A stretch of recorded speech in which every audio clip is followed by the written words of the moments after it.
Welcome to Kaiser Watch with John Kaiser. I'm your host, Jim Goddard. John, welcome back to the show. Jim, pleasure to be back on the show. John, what's going on in the scandium world? Well, Jim, in 2020, there was a flicker of hope that things might start happening in scandium, but this chicken-egg problem of what comes first, the demand or the supply, still continues to haunt the juniors that have advanced scandium project. Now, to put this into proper context, in terms of crustal abundance, scandium is in place 31 compared to nickel, zinc, and copper, which are in places 22 to 24, and lithium, niobium, lead at places 34 to 36. The rare earths, cerium, lanthanum, and neodymium sit in the middle places of 26 to 28. Now, scandium is more abundant than lead, but we have no shortage of deposits that are mined for lead. In fact, in 2021, the world produced 4.3 billion tons of lead, worth $9.5 billion at the average price of $1 per pound. Only 15 to 25 tons are estimated to have been produced of scandium oxide, which if you use $2,000 per kilo price, represents a tiny $30 to $50 million market.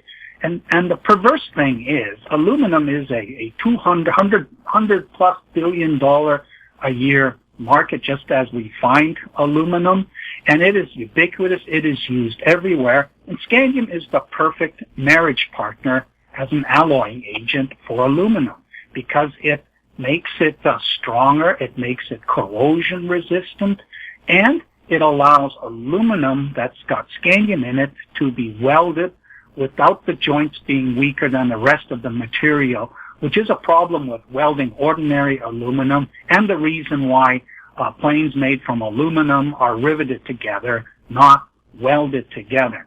Now, the very reason that scandium is so important, potentially important to aluminum, is also the reason there is pitiful supply available and why aluminum scandium alloy is not ubiquitous. Scandium is a dispersoid, which means that the individual atoms are not very friendly to each other. They repel each other. And so in nature, you do not see scandium concentrated into deposits. Like you can see a lead deposit with a 50% lead. You can see a uranium deposit up to 80% uranium in the very small fissures where it concentrates. But scandium, historically, it has a crustal abundance of 20 parts per million, but there's some deposits, iron, titanium deposits, such as Rio Tinto's Lacteo, which run 50 to 70 ppm. And historically, the only primary mining, which was still kind of a byproduct mining, was the Softy Vody mine in Ukraine, which in the 60s, they mined 120 ppm scandium, which was then alloyed with aluminum to make the MiG fighter jets. And that's all it was ever used for, and it was what made those planes particularly effective. But it was not done on a commercial basis. It was done, okay, it's whatever it costs, we will get this out. So scandium, you can't jam more than 2% into aluminum. And besides, even if you could, it wouldn't matter because the properties that scandium bestows, they stay the same after 2%. And you can dilute it down to about 0.1% scandium and still have properties.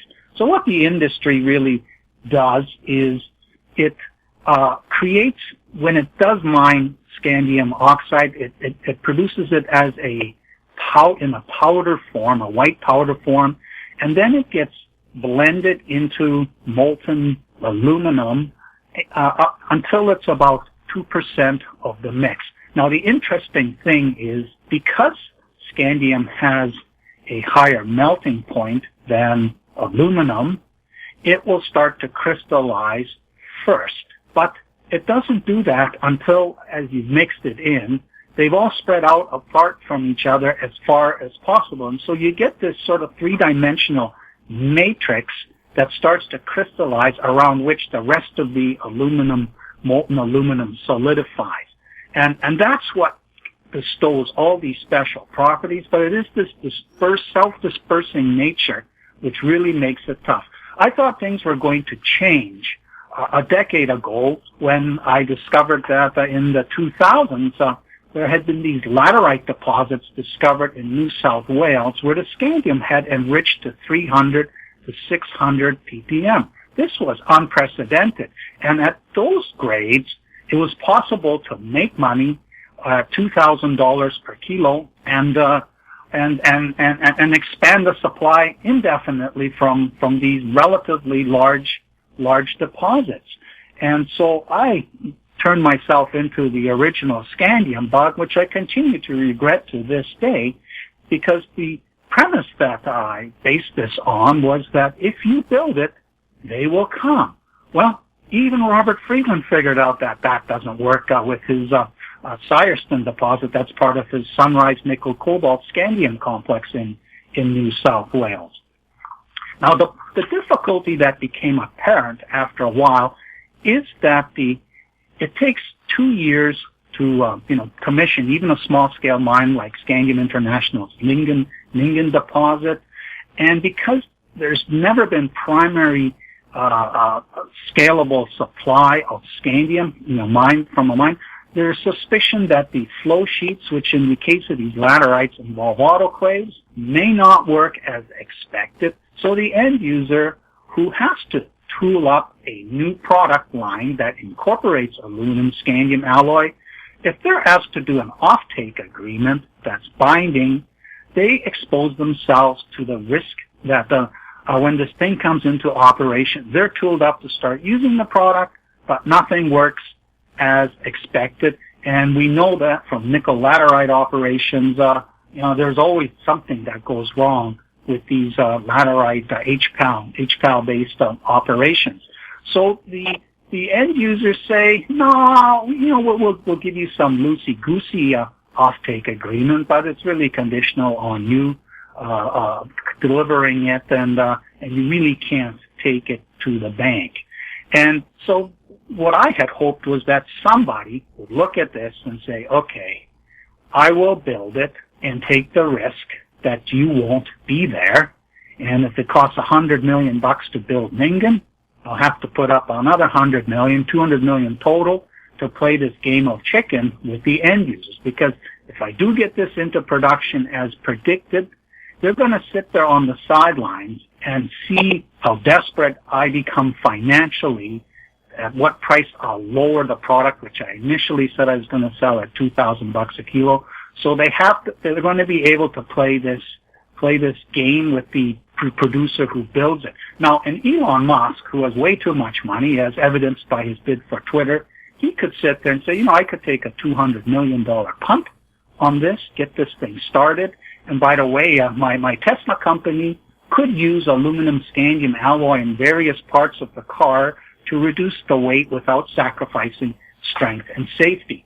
But he hasn't done it. Nobody has done it. So the scandium juniors still sit there in this sad condition of waiting for a breakthrough of some sort. And we did get a bit of a breakthrough last year and or in 2020, but this is going much slower than expected. What game-changing role does Rio Tinto represent for the future of scandium? Well, the development that emerged in 2020 was Rio Tinto had to solve a serious problem at its Sorel Tracy facility, which is about 60, 70 kilometers northeast of Montreal. The company has for decades been mining an iron titanium deposit called Lacteo, which is about 1,000 kilometers along the St. Lawrence River, close to Havre-Saint-Pierre, and it barges the iron titanium ore all the way down to the Sorel Tracy facility, and it smelts it, pulling out the iron, which is its primary product. And it ends up with a titanium slag, which is 80% titanium dioxide. And they used to be able to sell this as a byproduct to the pigment market, but in recent years, the pigment makers, except for some holdouts in China, have been switching to a new type of technology that requires a 95% titanium dioxide feedstock rutile equivalent. So Rio Tinto was in danger of losing its market for its titanium byproduct from the Lacteo mine. So they put their engineers to work to figure out, okay, how can we upgrade this titanium slag to that 95% titanium dioxide content, which the pigment makers want. And the engineers, of course, they had to rip out the 15% of other stuff that was in the slag, and in the process of sorting out everything that's in there and how to get it out, they observed that scandium ended up in the slag. And the Lacteo ore, based on its grade, it could, the theoretical limit of what you could perhaps get out of it at the scale of operation at Sorel-Tracy is somewhere in the range of 40 to 50 tons per annum. So this was a potentially interesting byproduct.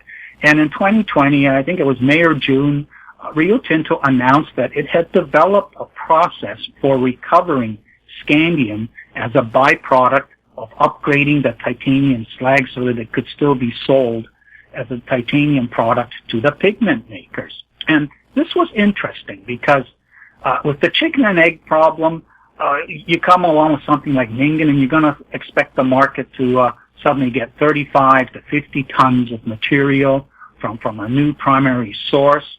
And right now it's somewhere between 15 and 25 tons per year, with only Bloom Energy having a necessary need to use it. There's some small-scale aerospace and defense applications which use a small amount, but they scrabble it together from various sources around the world, such as, Bayan Obo, the Chinese rare earth mine, produces some as a byproduct.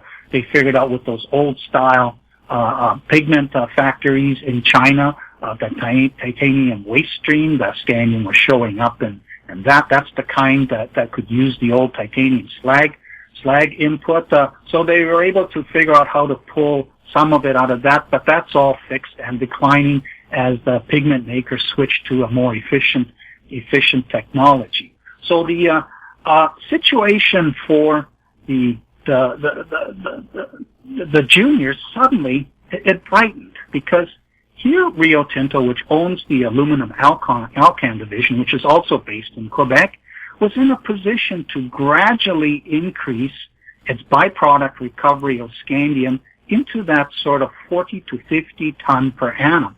And if you add that on top of it, all this byproduct from other sources, you're at a tipping point in terms of the market saying, becoming used to using aluminum scandium alloy in its product, is able to adopt it incrementally. So you didn't have to go from this, very tiny supply to suddenly a large supply by developing a primary mine such as Ningen.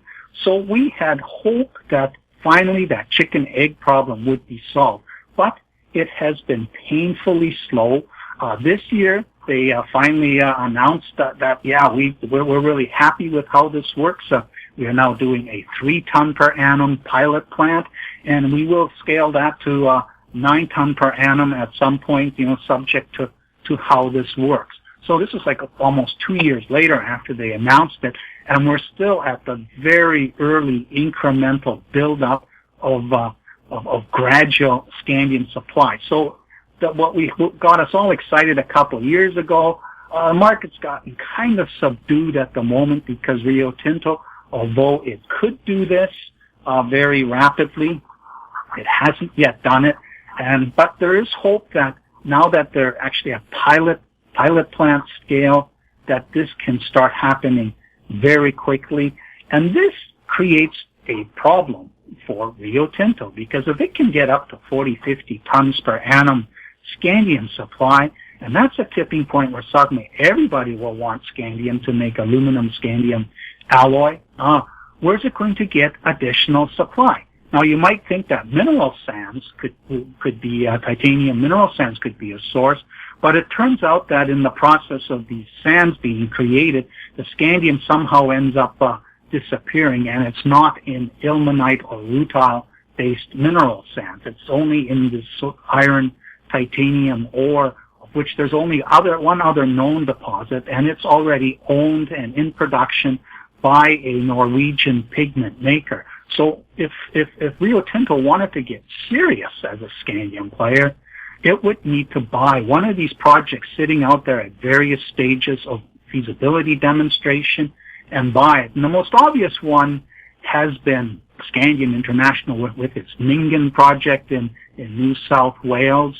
But that stock has languished itself, and the other stocks have languished. And, you pay a couple $100 million to own one of these and invest another couple $100 million to make it work. And all these deposits, at least ones like the Ningen, they are scalable. They can get to 100+ tons per annum output. So the market's poised right now, waiting to see if Rio Tinto is going to pull this off. And Rio Tinto isn't the only player, because it's not rocket science making master aluminum scandium master alloy. The other aluminum makers will be on the sidelines watching. So we're not there yet, but we're hoping that there comes a point where suddenly there's a feeding frenzy where these aluminum alloy makers want to own a primary scandium mine. John, Imperial Mining Group published a PEA for its Crater Lake Scandium project in Quebec. Is this a potential project for Rio Tinto to acquire and develop? The Quebec government is very supportive of critical mineral supply development, but this project, Crater Lake, it's in a fairly remote region, and the challenge for the company has been to figure out, since all these things require a chemical plant, is it even conceivable to have a processing plant at Crater Lake, which is in northern Quebec? The simple answer was no. You want it in a place like Sept, which is on the St. Lawrence River, and that meant they had to explore how to get a concentrate that isn't really like a super concentrate. It's only a 50% reduction of the original mass. How to get this to the Sept where they would have a hydrometallurgical facility that could produce scandium oxide. And the company explored three options. One was to airlift the concentrate, but that proved to be not viable.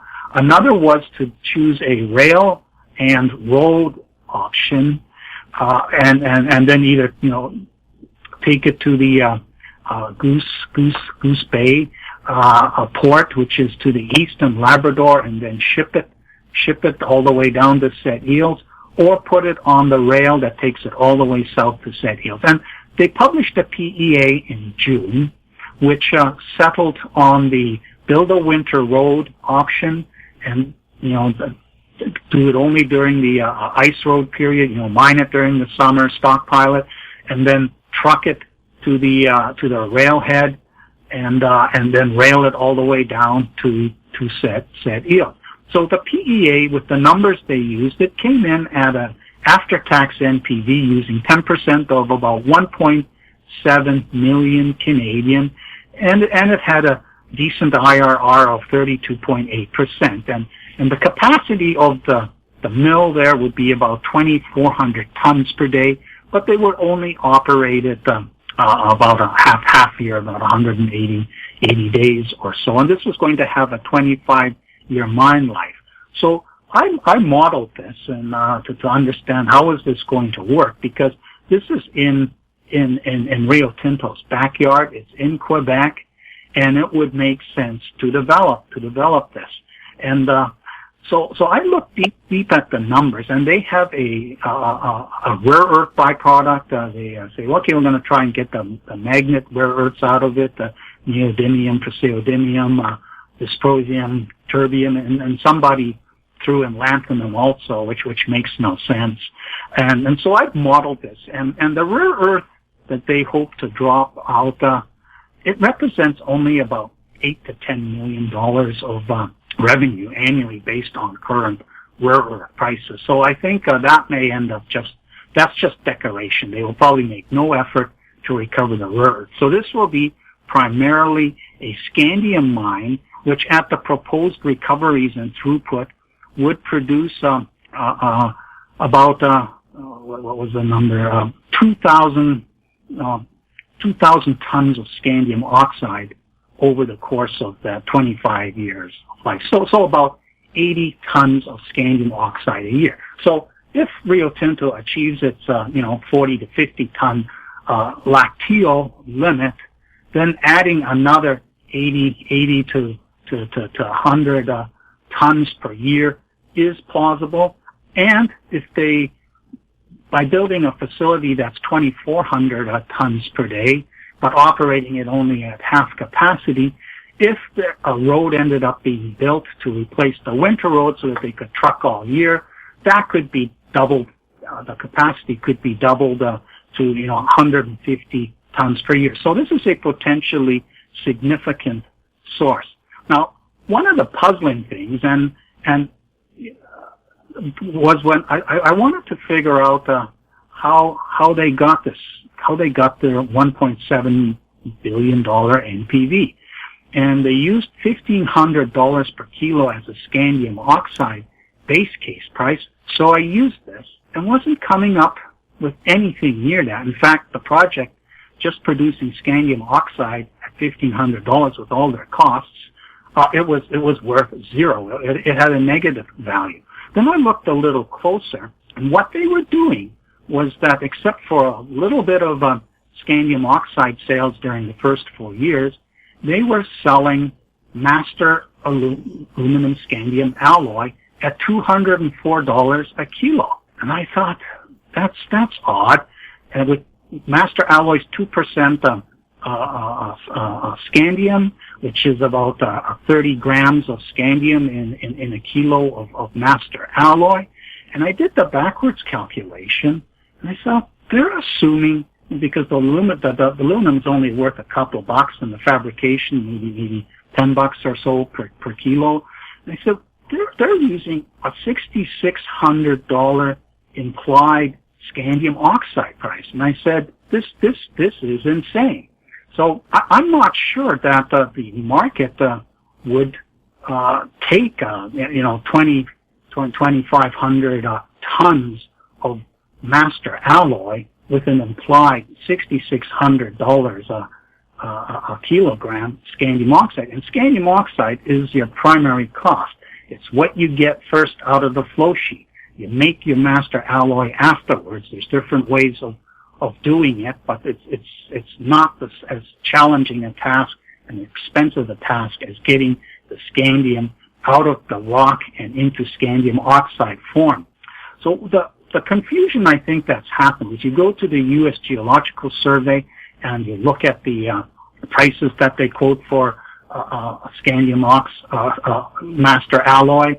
You see numbers like $300 a kilo, and you Google scandium master alloy, and you see similar numbers. Oh, but it's for like 1 kilo lots. And so what they've done is they've assumed that you could actually move several $100 million worth of master alloy at an implied $6,600 price based on these small 1 kilogram lots, which are bought by researchers to see what they can do with scandium alloys, and also by sort of relatively small scale military type operations.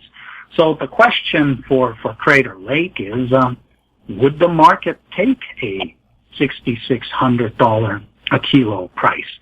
And I'm doubtful about that. And I've run the numbers, and if you get it back to something like $3,500, which is very close to what the Niocorp is using for its Elk Creek project in Nebraska, you get a reasonable NPV range between 5 and 10% discount rates.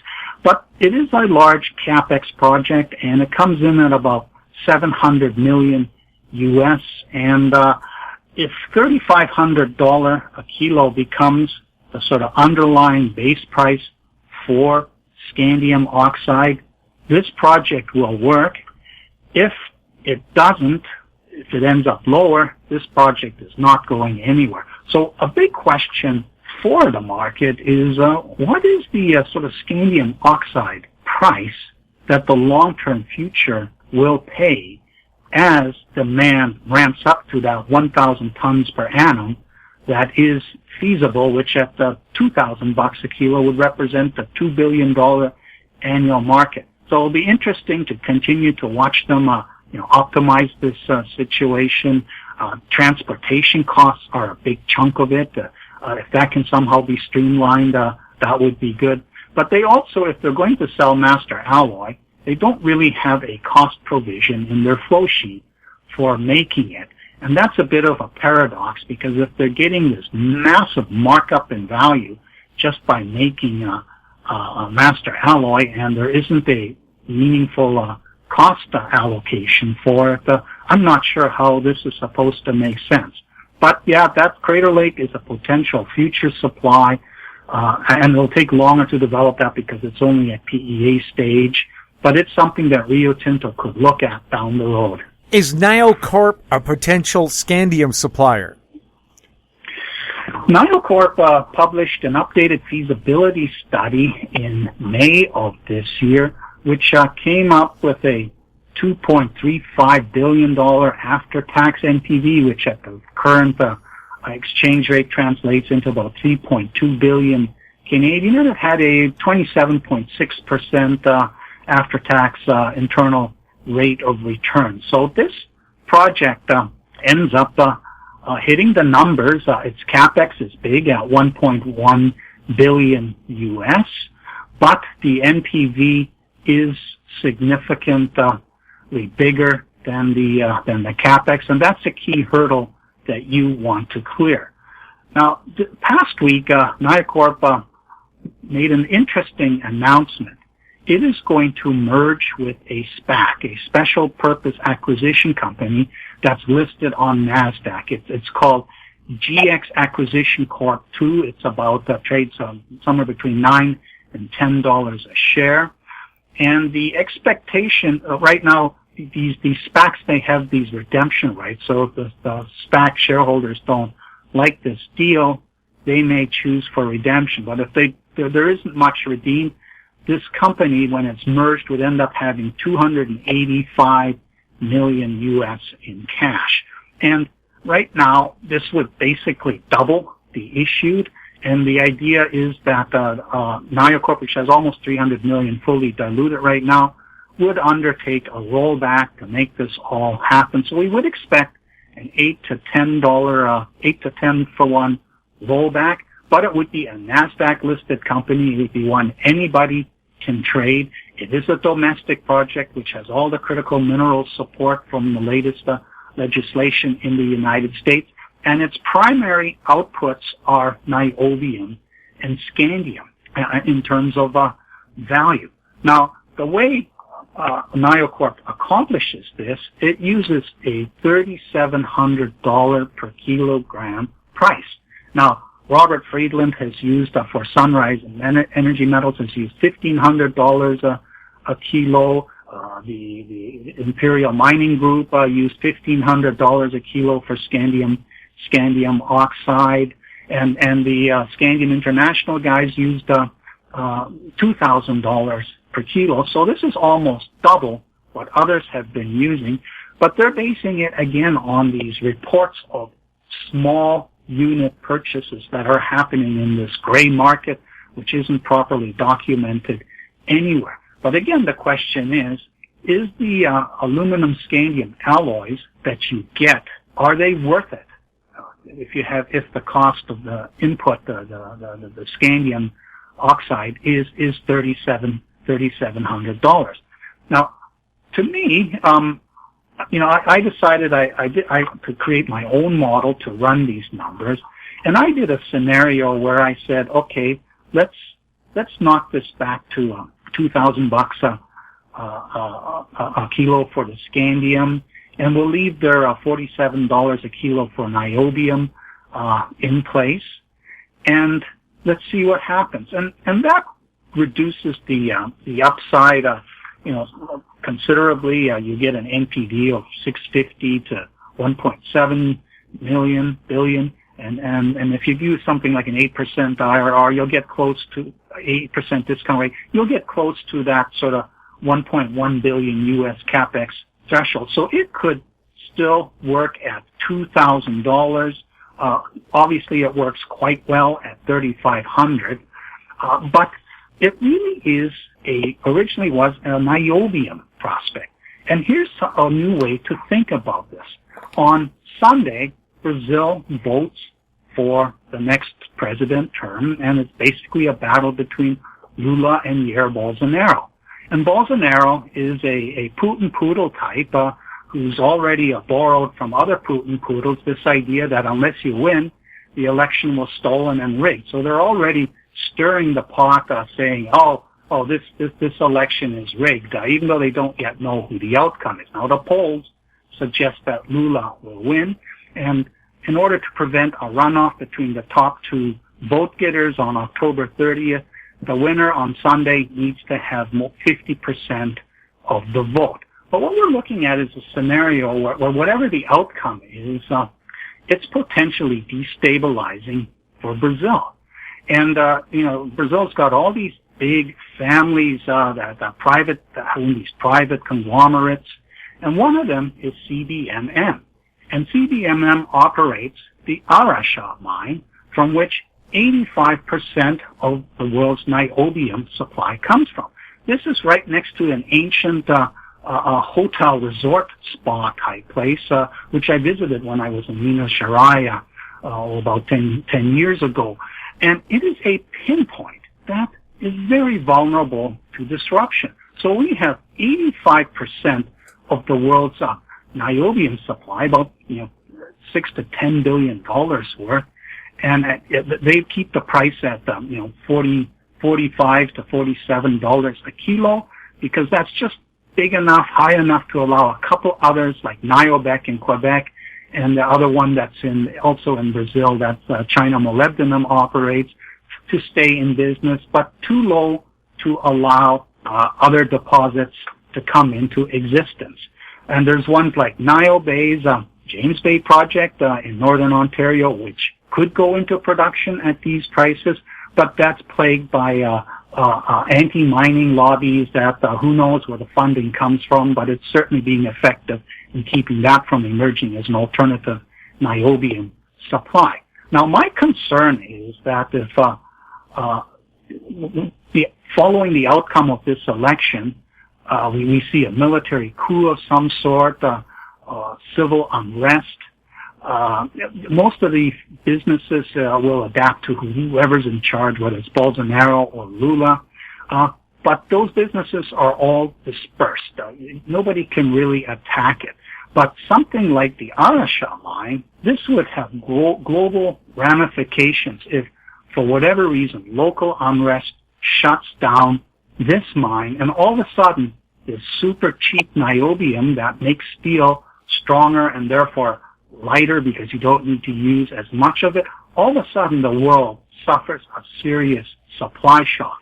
And if we see something crazy like this happen, we would see the spot price of niobium rocket from its current $45 to $50 a kilo level to as high as 150 or beyond, because industry is going to keep needing its niobium. I don't know how much they stockpiled, but there's going to be a panic, and this becomes then the glory window for Niocorp, because I've done the models where I said, okay, let's forget about this $3,700 a kilo scandium. Let's use the $2,000 a kilo that others have used, and let's vary the niobium price. Let's take it all the way up to $150 dollars a kilogram for ferro niobium.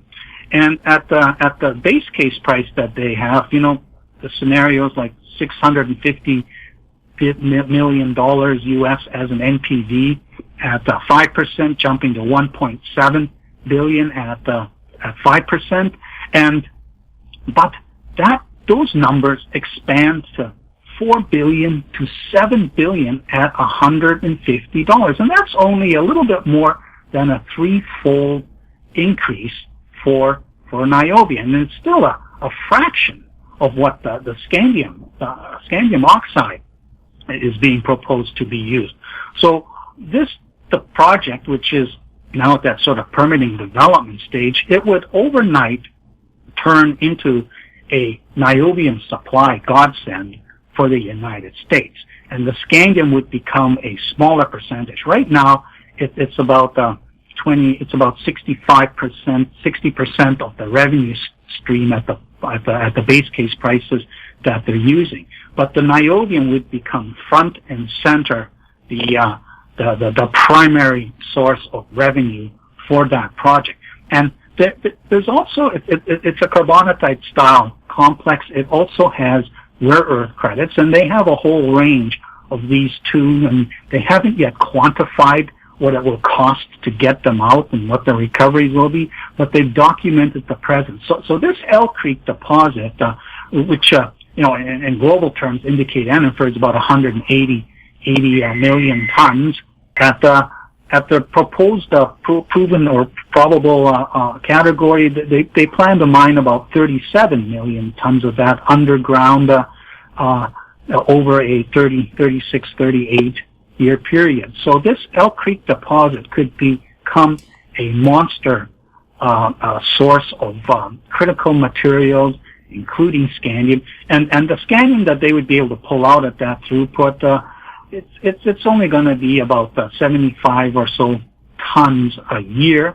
So it's not going to be very scalable. But again, this could become that sort of additional incremental supply growth, because we're not going to see a 1,000 ton per year scandium mine anywhere. That future 1,000 ton per annum supply to meet that potential demand, it's going to come from multiple sources.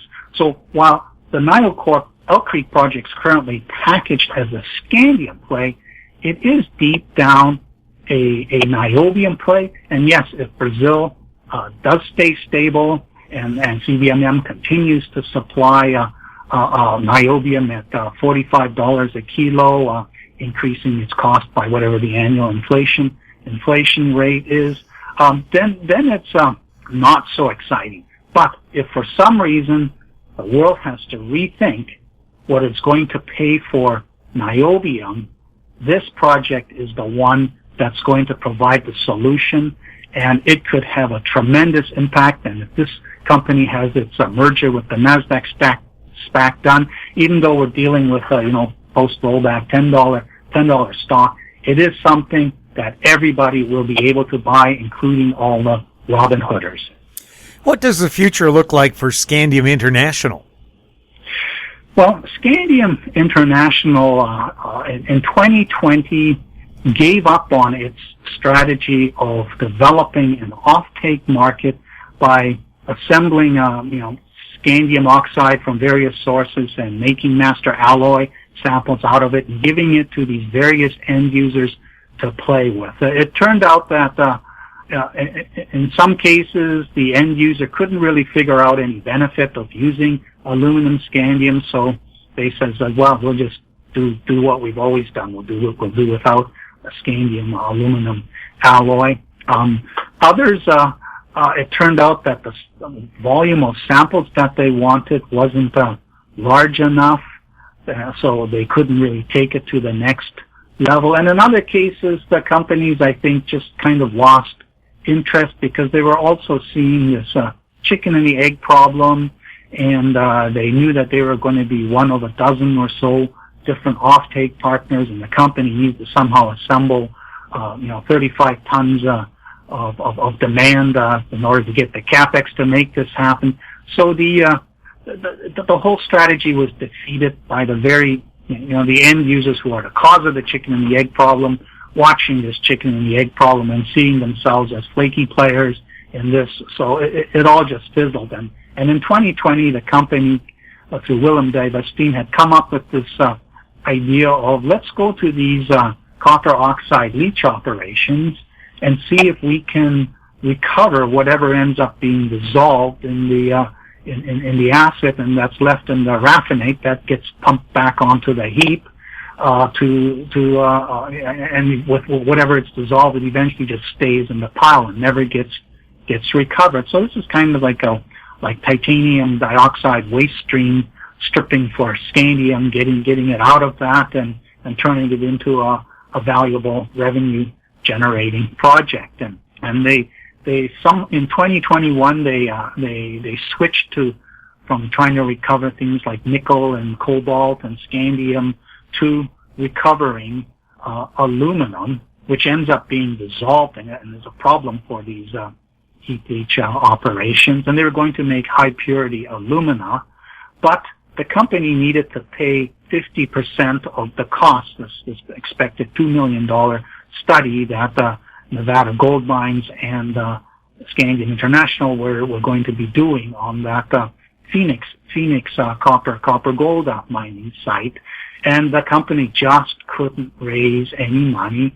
And in April of this year, there was what you would call a management coup, where the two largest shareholders, Chris and Peter Evanson, finally said enough is enough.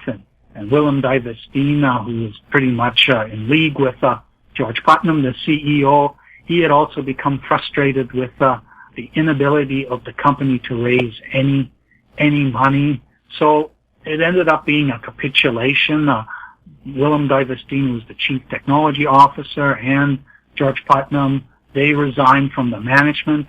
They had accumulated this $1.7 million worth of liabilities that were owed to various insiders. The Evansons sat down and got this knocked back to a more reasonable number and settled it, paid it off, and then they did a financing. There was a hideously dilutionary financing of about 37 million units at 9 cents with a full 5-year warrant at 10 3/4. So that raised $3.4 million, put the balance sheet back on. Several of the key board members stayed, or at least insiders stayed, like John Thompson, who's their key man in Australia for the Ningin operation. And the message they sent was that, we are going to give up on all this critical metal recovery and HPA stuff. We're going to shut this down. There's lots of uncertainty with it. We can see that Rio Tinto is making progress at Sorel Tracy with its scandium recovery. And really, Ningin is the go-to place. It's got its permit. It needs a tiny bit of engineering. We'll have to have its cost numbers updated to reflect the new reality from 2017 when the definitive feasibility study was done. And we're going to sit back here and wait for somebody to make a bid to buy us out.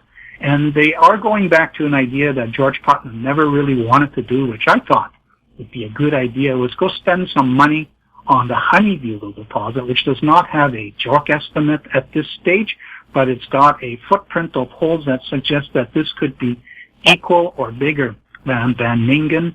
And why not spend a small amount of money to produce the resource estimate and do whatever studies are needed to sort out the metallurgy to see if it's similar to what's at Ningin. And it's only 20-30 kilometers from Ningin, so it would be nearby. And Ningin itself, it's originally designed as a 35 ton per annum output operation.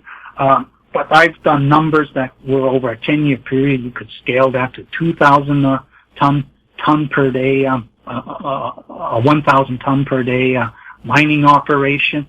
And this expansion scenario, when I run it at $2,000, it suggests an after-tax NPV of $400 million to $762 million US, which is substantially better than the $100 million or so capex that's required. But when I do things like plug in numbers such as $3,500 per kilo scandium oxide, similar to what Niocorp's using at Elk Creek, or even $6,600, such as Imperial Mining is behind the scenes using for its Crater Lake operation. Well, at $3,500, we get this a staggering $1 billion to $1.7 billion after-tax NPV for something that will eventually be producing over 100 tons of scandium oxide per year. And we know the company developed in-house capacity to make its own master alloy, so it's already sorted out all the techniques for doing that. So it wouldn't be trying to find some middleman to sell scandium oxide powder to. No, they would be making the master alloy, and that can be sold in batches of any scale to a whole range of potential customers. And if you use the same sort of scandium numbers as used in the Crater Lake PEA, well, the NPV at the 10% discount rate is $1.9 billion US and $3.3 billion at 5%. Now, that kind of tells you that $6,600 a kilo is not going to ever happen, even with a little bit of upgrading into a master alloy form. But the strange thing, they closed this financing in mid-June, and then all of a sudden, the company went quiet. The website is still frozen in time. It still has George Putnam as CEO. It still has the old presentation from 2021 on it. It's like the more things change, the more they stay the same. However, we may be at a threshold. Maybe there's things going on behind the scenes that suggest they'll soon have a makeover of the website, also the storyline. And Peter Evanson is now on the schedule to speak at an upcoming Scandium conference in October, where Niocorp will also be speaking. Peter Cashin will be there for Imperial Mining, and this is the first of this particular conference series to be focused on scandium. So maybe within a month, we'll see things change in a really, really big way. And back to my comments about Niocorp, if we do see niobium prices spike, then there will be a lot of pressure to develop Elk Creek, and the scandium is a byproduct, and they can drop it to a reasonable level and jumpstart the scandium market that way. And of course, it'll take longer to build Niocorp. So if Niocorp goes through all these permutations and is now this NASDAQ-listed company with $300 million in the bank and only in a position to spend some of it developing the Elk Creek, it would make sense for them to say, we will also be the world's premier scandium supplier, because we'll have our 75 tons or so coming as a byproduct, which we can't scale bigger. But why not clean up something like Scandium International, where we have the Honeybugle and the Ningen as potential 200-ton per year scandium oxide producers. So given the tiny valuation of Scandium International, which is about 26 million US versus sort of 300 million US for the Niocorp, you could see a pretty good, even a 5-bagger would be a good deal, because this Ningen project's ready to go. All we need is somebody who is willing to say, yes, we will make it so. And if you do have niobium at $100 plus, and you have Niocorp building Elk Creek, then you can be like Friedland with his Sunrise project, where he's going to keep his 75 tons of scandium oxide in a warehouse until the market actually wants it. Niocorp could do something similar, except its project at $100 a kilo niobium, that thing is very viable at that level, so it could also afford to stockpile. But I think by then the world will have embraced scandium, and Rio Tinto is plugging along at its Sorel Tracy facility, and it'll be at 9 tons by the end of next year, and hopefully expanding it. So we could be on the threshold of a revival of interest in the scandium sector. John, thank you so much for the update. You're welcome, Jim. We've been speaking with John Kaiser. I'm Jim Goddard. Comments made on Kaiser Watch are an expression of opinion only and should not be construed in any manner whatsoever as a recommendation to buy or sell any financial instrument at any time. Archived online at kaiserresearch.com.